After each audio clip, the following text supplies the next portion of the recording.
Aqui está um texto em que muitos irmãos têm dúvida em algumas coisas. Por exemplo, esse texto aqui, se a gente for ler o capítulo 11 inteiro, ou pelo menos até o versículo 19, tem 3 grandes dúvidas aqui nesse texto. A primeira dúvida, que é a dúvida entre nós e de alguns irmãos de outras denominações, de outras igrejas. A primeira dúvida é: por que João Batista é maior do que todos os outros profetas? E maior do que todos os homens que vieram antes dele? Por que que ele é o maior dentre todos os profetas? Que o texto diz isso.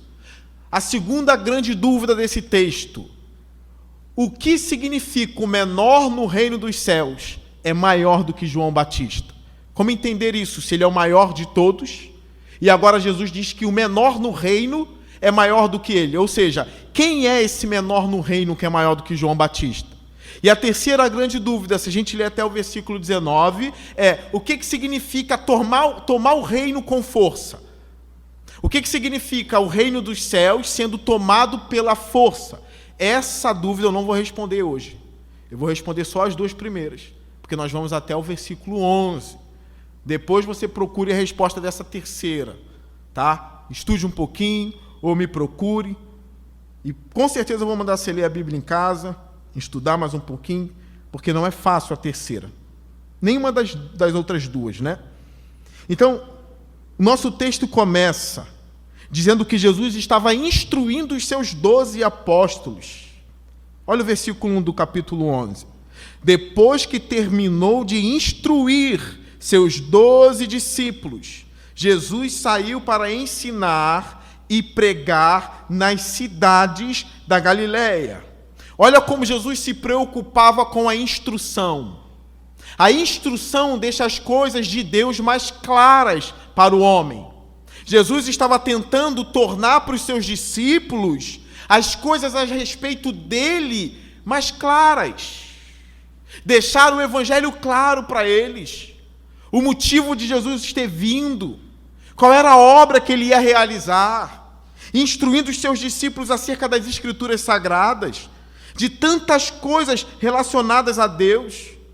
E logo depois que ele instrui os seus discípulos, ele sai pela região da Galileia pregando a palavra. Olha como a instrução é importante nas nossas vidas. Se Jesus estivesse entre nós, ele estaria realizando sinais, porque isso é uma marca do ministério dele. Mas ele também estaria ensinando a palavra. É o ministério da palavra, é o ministério da instrução. Venha sempre à igreja, sempre ao culto, com um desejo insaciável pela instrução. O Salmo 19 vai dizer que a lei do Senhor é perfeita e refrigera a alma. Vai dizer que os testemunhos de Deus são mais doces do que o mel. São mais preciosos do que o ouro. Se aqui na igreja hoje a gente estivesse dando ouro, a igreja estaria cheia. Mas como a gente está dando instrução, as pessoas não querem saber de instrução. É óbvio, só as pessoas da nossa igreja, só os membros da nossa igreja. E de tantas outras igrejas que o culto está acontecendo por aí. Mas eu quero dizer aqui, como o livro de Provérbios diz isso, os evangelhos, o Antigo Testamento, o Novo Testamento, que a instrução vale mais do que o ouro. A instrução vale mais do que a prata. Oséias 4,6 vai dizer: o meu povo é destruído porque lhe faltou conhecimento. Lá em Mateus 22, Jesus vai dizer: errais por não conhecerem as Escrituras e nem o poder de Deus. Então olha como Jesus amava as Escrituras e amava ensinar as Escrituras sagradas. Ele instruiu os seus apóstolos, primeiro os apóstolos, depois ele saía pregando o Evangelho. Então, como é uma reflexão, e eu quero ser breve, venha para a igreja com seu bloco de notas. Venha para a igreja com a sua caneta. Não arrisque achando que você vai guardar todo o conteúdo na sua mente. A sua mente trai você. Você tem capacidade de esquecer coisas que você ouviu há 30 segundos. Então escreva, anote. E tenha esse amor pelo aprendizado. tem esse amor pela instrução e pelo ensinamento. Mas olha o que acontece no versículo 2. João Batista, ao ouvir na prisão o que Cristo estava fazendo, enviou seus discípulos para lhe perguntarem. E a pergunta é esta, irmãos: és tu aquele que haveria de vir, ou devemos esperar algum outro? Os estudiosos, analisando essa passagem aqui, qual é a conclusão que eles chegam? Olha, João ouvia sobre o que Jesus estava fazendo. Ele sabia da obra que Jesus estava realizando. Mas por que ele envia os seus discípulos para perguntarem: és tu mesmo Cristo? Ou devemos esperar outro? És tu aquele que haveria de vir? Ou seja, que o Antigo Testamento dizia que viria? Ou devemos esperar outro? Qual é a raiz desse problema aqui? Alguns estudiosos vão dizer o seguinte, que a raiz do problema aqui é que João só ouvia falar das bênçãos que Jesus estava realizando, dos milagres, das coisas boas que ele fazia às pessoas, da pregação do reino de Deus, das boas novas. E esses estudiosos vão dizer, mas João sentia falta de uma coisa, de ouvir uma coisa acerca de Jesus. Ele não estava trazendo o juízo de Deus na terra. E os estudiosos vão concluir o seguinte, olha, João só percebe que Jesus está fazendo coisas boas aos homens, mas não está julgando a terra. Então eles vão dizer, João estava errando na compreensão dele sobre o ministério do Messias. Ele não estava conseguindo separar as coisas. Qual é a hora que virá o juízo? E qual é o papel do Messias agora? Lembrando que o próprio João Batista estava sofrendo uma injustiça. Ele envia os seus discípulos porque ele estava preso. Herodes prendeu ele por causa da sua mulher e da filha dela, que queriam a cabeça de João Batista. Lembram da história que ela dançou e diz, olha, pede o que você quiser e eu te darei. A palavra do rei não pode voltar atrás. Ela pediu a cabeça de João Batista e Herodes teve que prender João.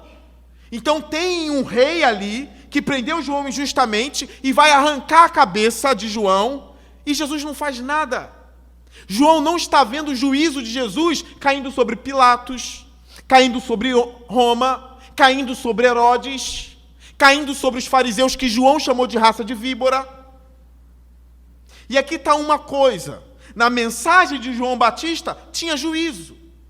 E aí, usando desse texto e do pensamento de João a respeito das boas novas do Cristo que viria e também do juízo de Deus, nós conseguimos interpretar até mesmo o capítulo 3 que fala do batismo com fogo. João pregava o juízo. Essa mensagem fazia parte da boca de João Batista.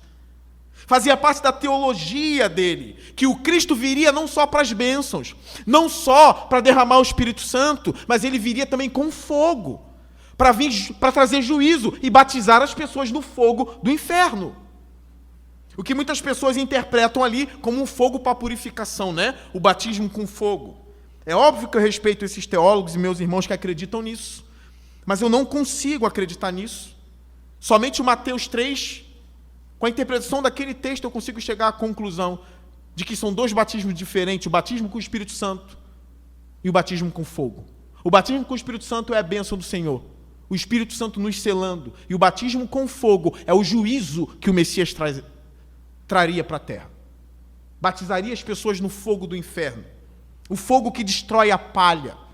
O machado já está junto às árvores para cortar e lançá-las no fogo. Só que João não ouvia e nem via Cristo trazendo juízo.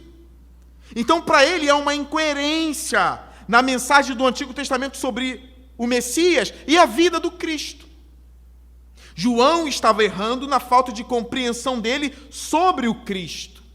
Então, por isso que ele envia para perguntar, és tu mesmo? Ou eu preciso, ou deveríamos esperar outro?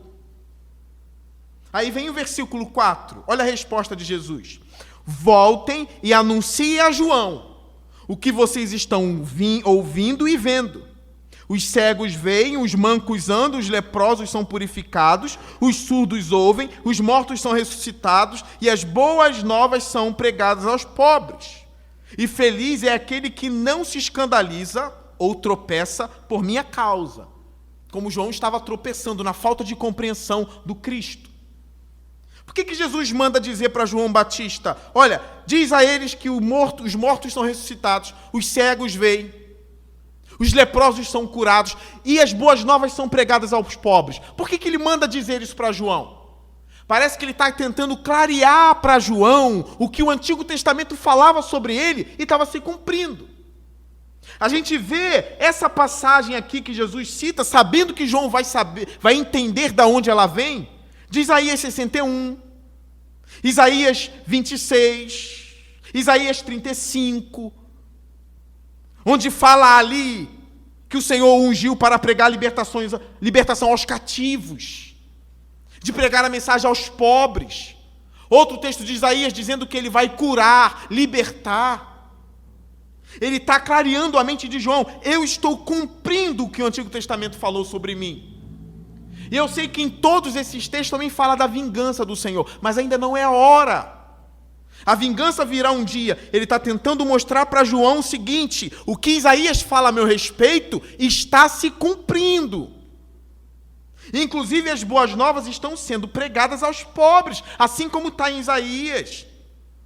Olha os milagres que eu estou fazendo. Irmãos, os profetas no Antigo Testamento realizaram muitos milagres. Mas dá para contar nos dedos os milagres que Elias fez. Os milagres que Eliseu fez. Os milagres que aconteceram ali pelas mãos de Moisés, dá para contar nos dedos. Agora, essa multidão de milagres que Jesus estava realizando, nunca ouvimos falar e nem lemos em nenhum outro livro e nem no Antigo Testamento. Nenhum outro profeta fez o que ele fez. Toda essa multidão de pessoas aqui sendo curadas, mortos sendo ressuscitados, não era um nem dois, não.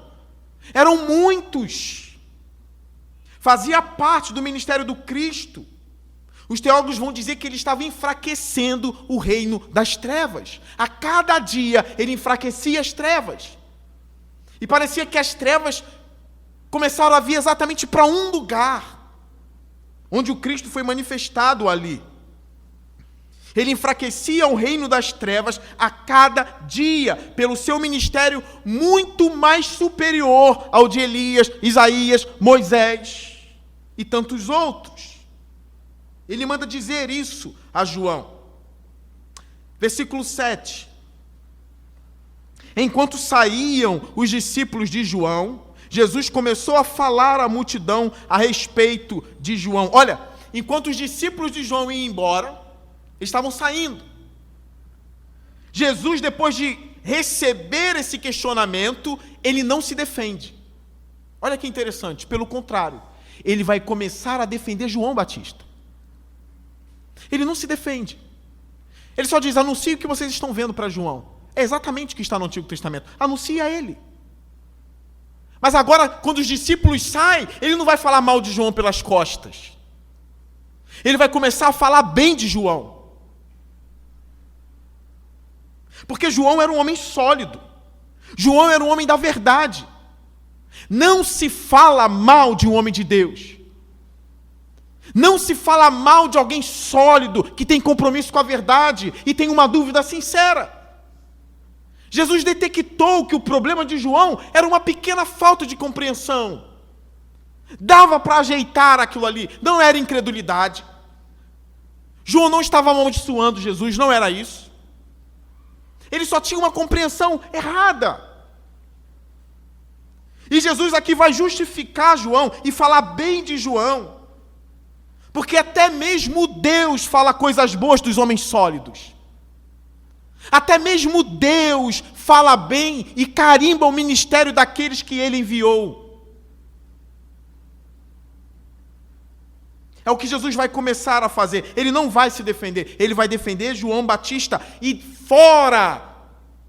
Tendo os discípulos de João Batista fora. Ele não precisa fazer média com os discípulos de João. Quando ele sai, ele começa a falar bem de João. Diferente de muitos que começariam a falar mal pelas costas. Jesus não está concorrendo com João. Repara, João tem discípulos e Jesus tem discípulos. Mas Jesus não concorre com João. Jesus sabe que João só brilha pela luz que Jesus deu a ele.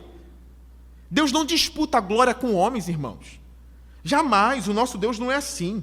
Ele não depende das nossas orações. Como há pouco tempo eu vi de novo o filme que eu já falei para a igreja, já citei várias vezes, é Fúria de Titãs 2, onde Zeus diz para um homem, olha, nós estamos ficando fracos porque os homens não clamam mais a gente, eles não oram mais para nós, estamos enfraquecendo. Deus não enfraquece pela falta de oração dos homens. O Deus da Bíblia não, ele não depende dos homens. Ele não concorre com os homens, ele não disputa com os homens. Perceba, ele não quer apagar a luz de João, ele vai reacender a luz do homem que está preso, jogado às traças. E ele começa o seu discurso, falando bem de João, no versículo 7. Enquanto saíam os discípulos de João, Jesus começou a falar à multidão a respeito de João. Olha o que Jesus vai falar. O que vocês foram ver no deserto? As pessoas iam ver João Batista no deserto pregar, né? Então Jesus começa com essa pergunta aqui. O que vocês foram ver no deserto? Um caniço agitado pelo vento? Um caniço frágil, que o vento sopra, se o vento sopra para lá, o caniço vai para lá. Se o vento sopra para cá, para a esquerda, o caniço vai para a esquerda. Se o vento sopra para trás, o caniço vai para trás. Se o vento sopra para frente, o caniço vai para frente, porque ele é frágil. O que significa o caniço aqui balançado pelo vento? O homem instável, volúvel, que por qualquer vento de opiniões ou doutrina, ele vai mudando. Por qualquer discurso, a verdade dele balança. Repara que eu disse para vocês já algumas vezes, ou 3 vezes, que João estava tendo um problema de compreensão a respeito de Jesus. Mas Jesus não tem problema de compreensão a respeito de João. Ele sabe exatamente quem é João. Então ele diz, vocês foram ver o que no deserto? Um caniço agitado pelo vento? Olha o versículo 8. Ou, o que foram ver? Um homem vestido de roupas finas? Ora, os que usam roupas finas estão nos palácios reais. Ora, a palavra no grego aqui para finas é malakos, que significa suave e efeminado. São roupas finas, suaves. Alguns exegetas vão dizer que Jesus agora está mandando uma piadinha para o próprio rei Herodes, que prendeu João. Onde estão? Vocês foram ver um homem vestido de roupa fina, malacos? Suave, efeminada? Não, essas roupas quem usa é Herodes. É uma piadinha irônica. Essas roupas quem usam são aqueles que ficam nos palácios. A mulher de Herodes, a filha dela, eles que usam essas roupas finas. Por acaso vocês foram no deserto para ver um homem vestido assim? Não, porque o deserto consome esse tipo de roupa. Quem usa esse tipo de roupa não pode morar no deserto, porque o deserto vai arruinar essa roupa suave.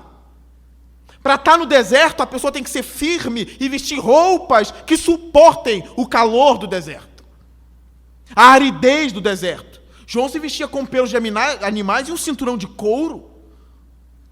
Um profeta, um homem varonil, resistente ao deserto, porque ele não era um caniço agitado pelo vento, porque senão as pessoas não iriam ver.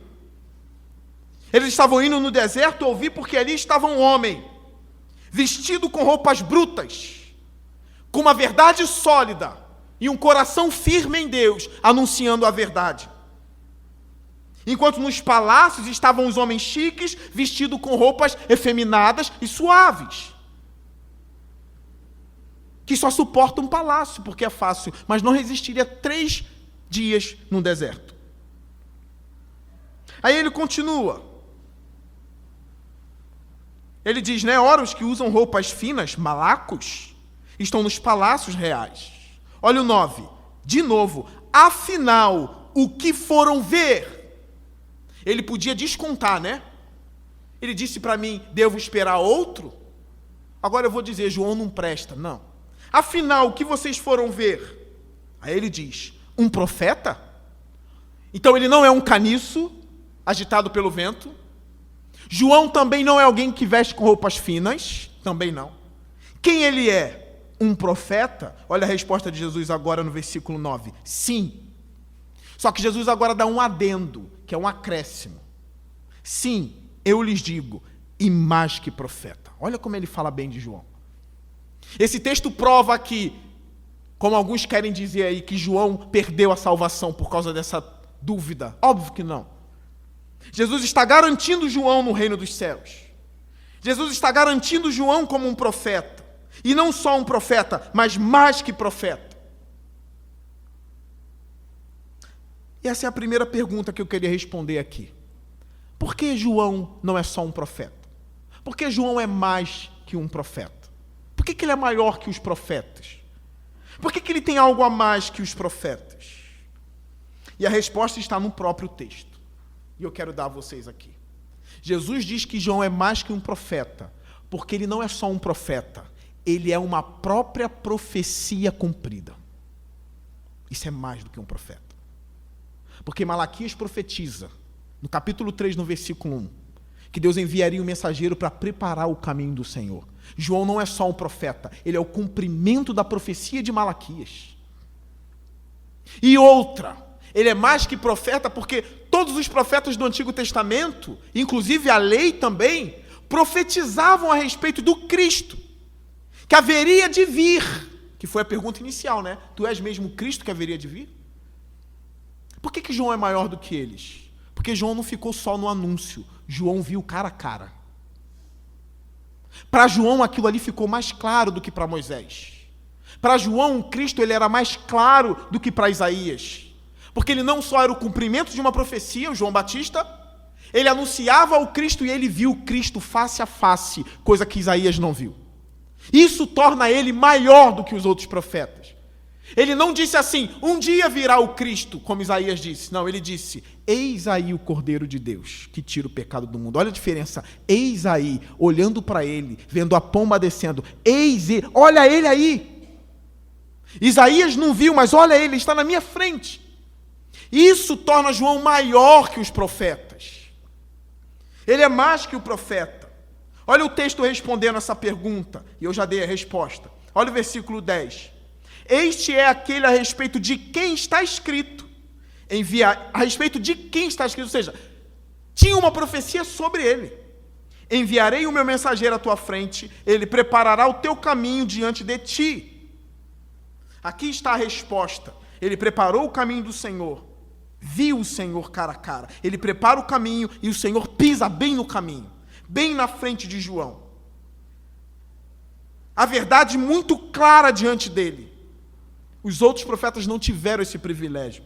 Olha agora a passagem intrigante. Eu vou terminar nesse versículo 11.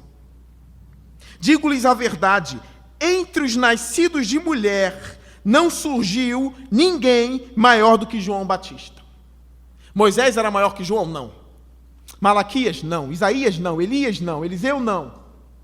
Samuel? Não. Davi? Não. Ninguém era maior do que ele. Ele era o maior de todos por causa disso que eu falei para vocês. Ele viu a revelação mais clara do que todos os outros. Mas olha que intrigante. Tem um todavia aí. Olha para a sua Bíblia.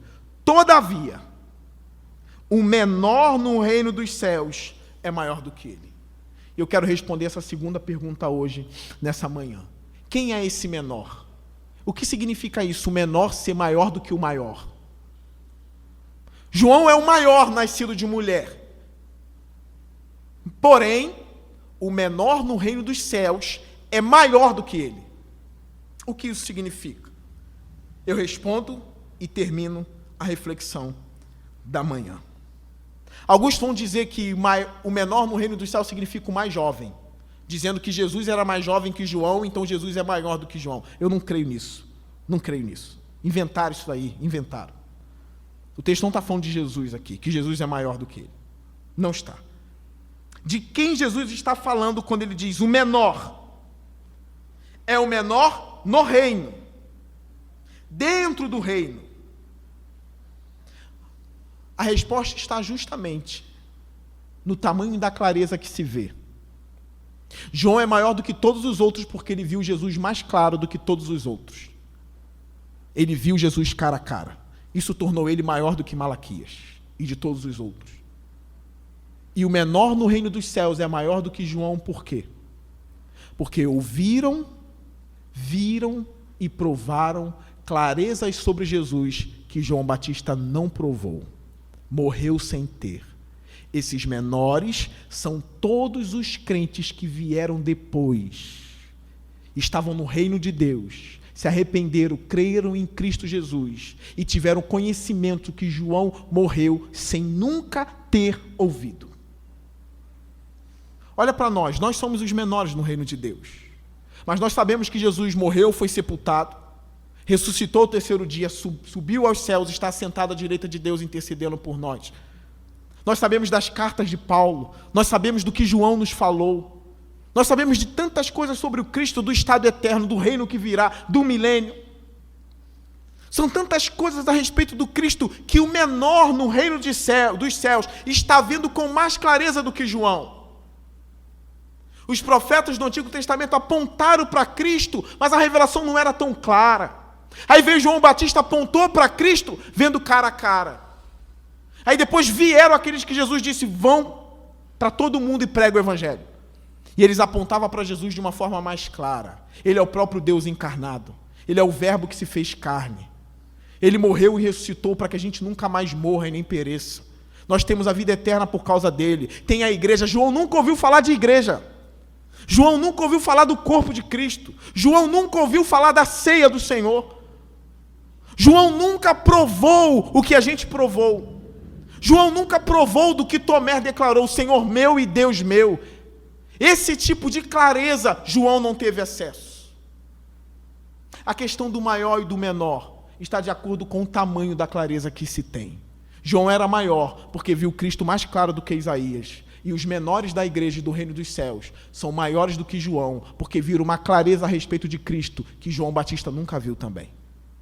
Quem são os menores? Aqueles que estão no reino de Deus. Ouviram sobre a crucificação, como ele nos justificou dos nossos pecados, a expiação de Cristo, a propiciação, Deus sendo favorável a nós, a ressurreição dos mortos, a vinda de Cristo que está breve. Paulo dizendo que nós somos co-herdeiros com Cristo da glória. João nunca disse isso. Co-herdeiros com Cristo, sim. E tantos mistérios que nosso apóstolo Paulo nos revelou. Nós somos bem-aventurados. Você que está aí, que é pequenininho, você sabe mais do que João Batista. Você ouviu sobre o Cristo mais do que João Batista ouviu e viu. Eu espero que essa mensagem venha edificar você. Jesus tem revelado grandes coisas para a igreja. E Jesus tem cuidado de nós. Tudo que nós estamos aprendendo e aprendemos sobre o Cristo é um privilégio gigantesco que Moisés não teve, Malaquias não teve e nem João Batista teve. Foi a nós que Jesus disse, ide por todo o mundo e pregai o Evangelho a toda criatura, porque vocês já sabem. Que Deus venha nos abençoar. E não fique chateado ou triste porque você é o menor do reino de Deus. Porque Jesus disse que o menor desse reino é maior do que o maior, que é João Batista. Que Deus nos abençoe. Vamos orar.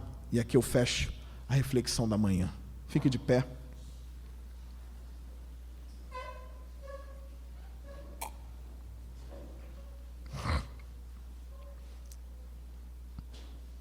Senhor Deus, obrigado por essa palavra. Obrigado, Deus, por essa reflexão, Senhor.